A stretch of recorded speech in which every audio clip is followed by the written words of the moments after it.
بسم اللہ الرحمن الرحیم۔ السلام علیکم ورحمۃ اللہ وبرکاتہ۔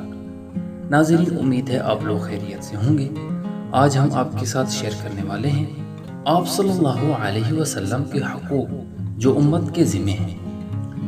حضرت انس رضی اللہ تعالیٰ عنہ سے روایت ہے کہ رسول اللہ صلی اللہ علیہ وسلم نے فرمایا کہ تم میں سے کوئی شخص مومن نہ ہوگا جب تک کہ میں اس کے نزدیک اس کے والد اور اولاد اور تمام آدمیوں سے زیادہ پیارا نہ ہو جاؤ۔ حضرت عبداللہ بن حشام رضی اللہ تعالیٰ عنہ سے روایت ہے کہ حضرت عمر رضی اللہ تعالیٰ عنہ نے عرض کیا کہ یا رسول اللہ صلی اللہ علیہ وسلم، آپ میرے نزدیک ہر چیز سے پیارے ہیں سوائے میرے نفس کے جو میرے پہلو میں ہے۔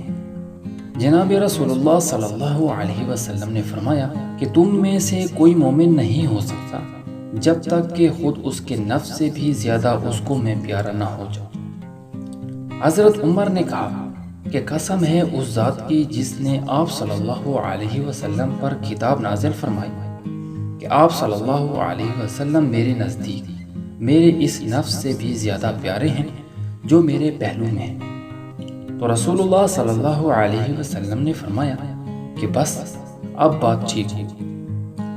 حضرت ابو ہریرہ رضی اللہ تعالیٰ عنہ سے روایت ہے کہ رسول اللہ صلی اللہ علیہ وسلم نے فرمایا میری تمام امت جنت میں داخل ہوگی مگر جس نے میرا کہنا نہ مانا۔ عرض کیا کہ کس نے نہ مانا؟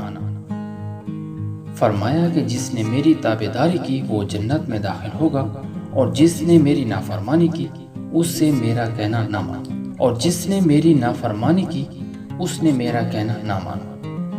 حضرت انس رضی اللہ تعالیٰ عنہ سے روایت ہے کہ رسول اللہ صلی اللہ علیہ وسلم نے فرمایا کہ جس نے میرے طریقے سے محبت کی اس نے مجھ سے محبت کی، اور جس نے مجھ سے محبت کی وہ میرے ساتھ جنت میں داخل ہوگا۔